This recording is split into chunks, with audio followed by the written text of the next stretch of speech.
I don't need help, please just let me help you, you're not my daughter. If this is your life, you're not alone. Welcome to the side of caregiving most people don't post about. This is where love meets resistance, where patience wears thin, and where no one claps for your quiet breakdowns in the laundry room. You didn't choose this because it was easy, you chose it because you care, but now, it's heavy.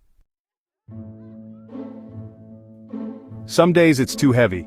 You used to sleep without dreaming about medication schedules. Now, even your rest is anxious. You used to enjoy weekends. Now they feel like a never-ending shift. And no one sees the silent calculations you make just to get through the day. If I take her to the bathroom before lunch, maybe she won't have an accident. If I can get him calm before the nurse gets here, maybe we'll avoid another outburst. These aren't moments. Caregiving pulls you into a space where love feels like obligation, where guilt follows you into every decision. You're told to be strong, to be patient, to be grateful, but who's reminding you to breathe? Finding balance isn't about mastering the schedule.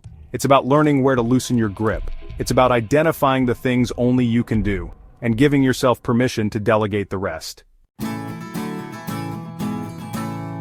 You were never meant to carry this alone, and yet most caregivers do. That's why burnout in this role is not a risk. It's a guarantee, unless you get ahead of it. What does getting ahead look like? It means tracking your own stress with the same vigilance you track their medications. It means creating a respite plan before you think you need it. It means identifying what support actually means for you. Not just vague encouragement, but actual people, actual hours off, actual help. Because one more "you're doing great" doesn't refill your tank, but 4 hours to yourself might. You need space to feel, to cry in the car and not apologize, to say "I'm not okay" and not be met with judgment. That starts with boundaries, hard ones. Boundaries with the other siblings who don't help. With the friend who always says, "You're so strong," but never offers a hand. With yourself, when you say yes to everything because you feel guilty for saying no. Boundaries aren't barriers. They're bridges back to your own identity, because caregiving will devour who you are if you let it.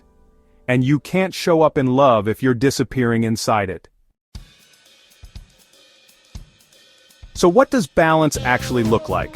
It's less about time management and more about energy protection. It's a practice.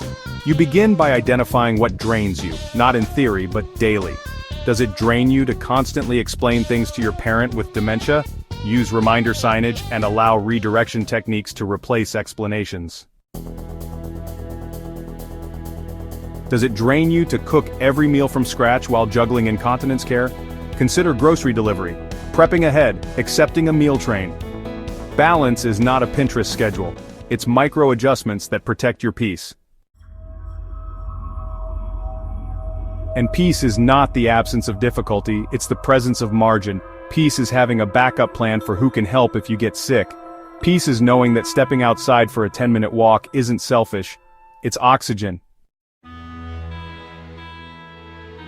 And sometimes, peace is knowing when to say, "I need a break," and letting that be enough. Support can come in different forms. It may be a hired caregiver once a week, a neighbor who watches your loved one while you go for a walk, a telehealth counselor who helps you process the rage, grief, and guilt that come in waves. Or a Facebook group where one comment from another burnt-out daughter reminds you that you're not crazy, you're just tired. You're just human. Caregiving is a human experience, but we've medicalized it. We treat caregivers like unpaid professionals. No training, no time off, no backup.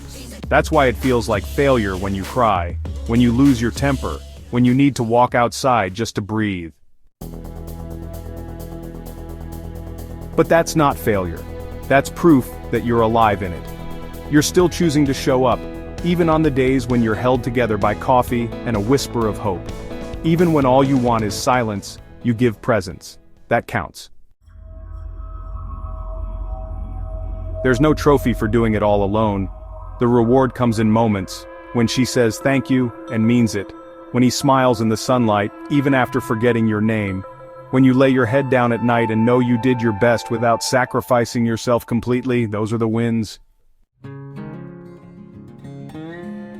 And to get more of them, you need margin. You need to build a support system like your life depends on it. Because emotionally, it does. Margin is allowing someone else to answer their call when you're overwhelmed. It's having a binder with emergency contacts so you're not the only one who knows where things are. It's putting systems in place, routines, backup plans, medication logs, that don't rely solely on your brain to function.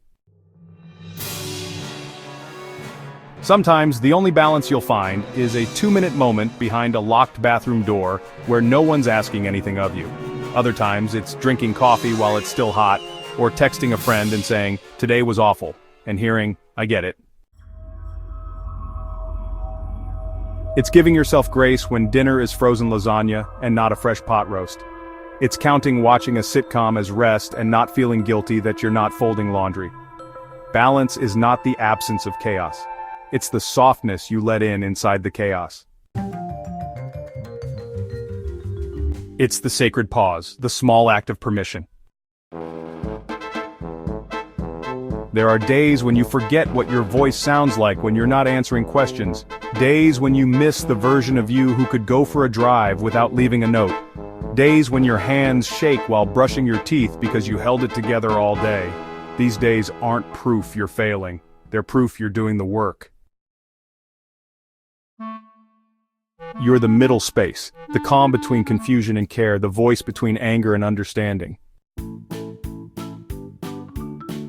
And though it often goes unseen, your steadiness is what holds the world upright for someone else. If your schedule feels like a punishment, it's time to recalibrate. Make a list of 3 things that replenish you: reading, walking, silence, and then schedule them like doctor's appointments, non-negotiable. Because you're not just a caregiver, you're still a person. You still get to matter. You still deserve joy. You don't need to earn rest. You don't need to justify needing time alone. You're allowed to be exhausted. You're allowed to feel lost.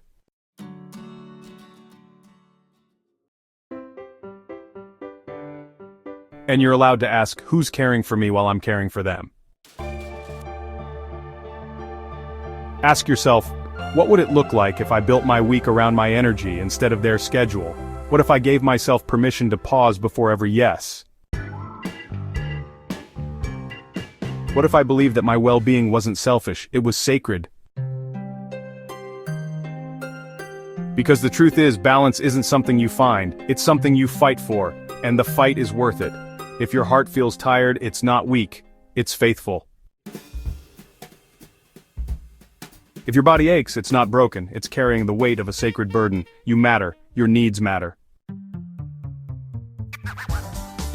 And the person you're caring for, they deserve the version of you that's whole, not just surviving. Your healing matters too. Tell us below, what part of caregiving has challenged your balance the most?